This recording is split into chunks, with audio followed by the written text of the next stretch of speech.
Magandang hapon sa inyong lahat. Andito naman po si Adele at Claire Channel. Guys, eto po may papakita ako sa inyo mga bagong deliver namin na mga uh, rose siya. Pero dry flowers po siya. Bagong dry flowers ang pinamili ko sa amo ko. Sabi ko sa kanya mag-try siya magbili ng dry flowers at titingnan natin kung maganda yan pagka panibagong bouquet. Kasi po, iba-iba rin po yung binibenta namin. Dito, may cake po kami at meron din kami flowers. 2 in 1, diba? Para may cake shop na, may flowers po. Tara, samahan nyo ako. Papakita ko sa inyo ang mga dry flowers at saka mga fresh flowers. Ito po guys, ang mga fresh flowers namin. Ayan po. Ayan, ang mga fresh flowers namin. Hindi ko po alam mga ibang mga pangalan nito. Ang alam ko lang yung iba dito is rose. Yan, rose. Meron din po kaming mga big rose. Meron din po kaming mga baby rose.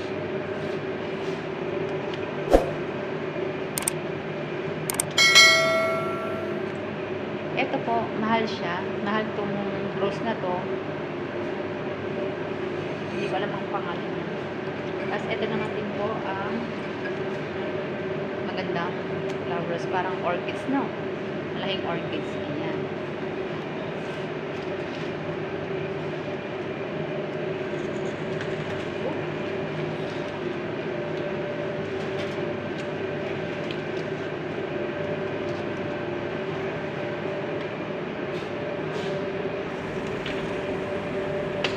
Ayan. Ito po guys, ang mga baby rose. Ayan ang mga baby rose. Ayan na.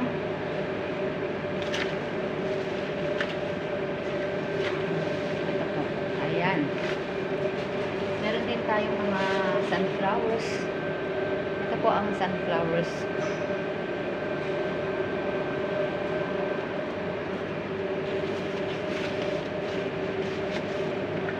At meron din tayong ganitong bulaklak. Ito po, hindi ko po alam po anong carnation po ba ata ito. Mag-comment lang po, hindi ko kasi alam po anong flowers ito.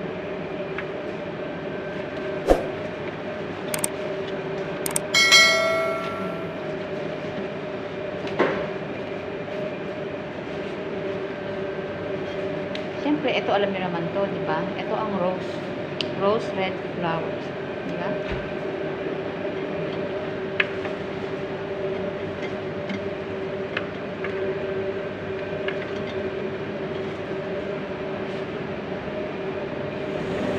Tara guys, samahan niyo ako. Doon tayo sa dry flowers na sinasabi ko sa inyo. Ito po ang mga dry flowers. Po, ang mga dry flowers.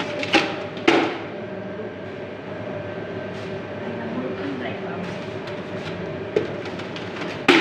Ano ba yan siya? Sakit lang kayo. Ito po guys ang mga dry flowers. Tatawagin.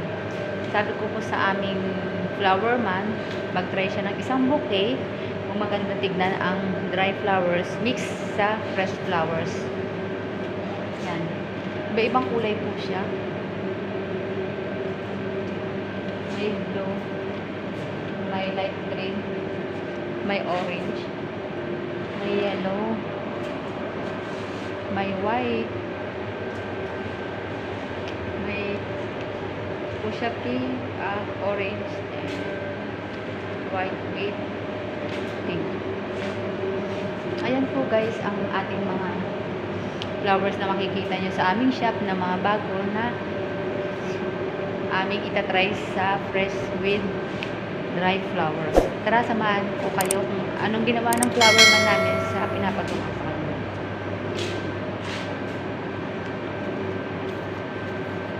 Ang galing naman ito guys. Diba? Kailangan siyang bumuka.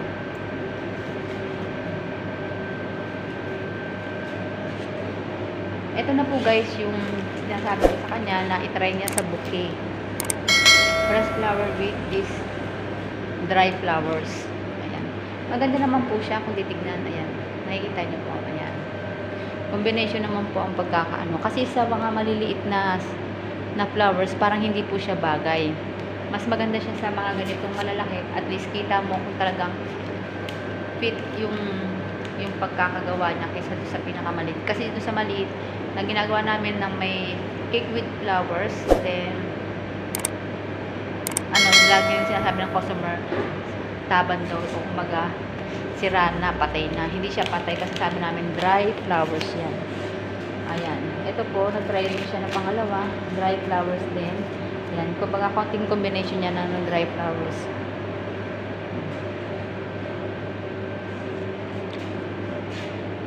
Ayan, diba? Maganda naman po siya guys, diba?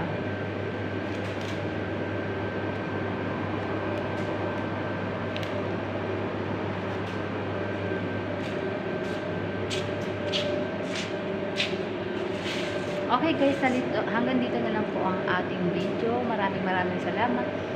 Please like and share my video. Adel Aguilar channel. Bye. God bless. Mamili na po kayo sa aming mga dry, fresh flowers. Thank you for watching. Post. Bye. See you. See you in my vlog. Bye-bye.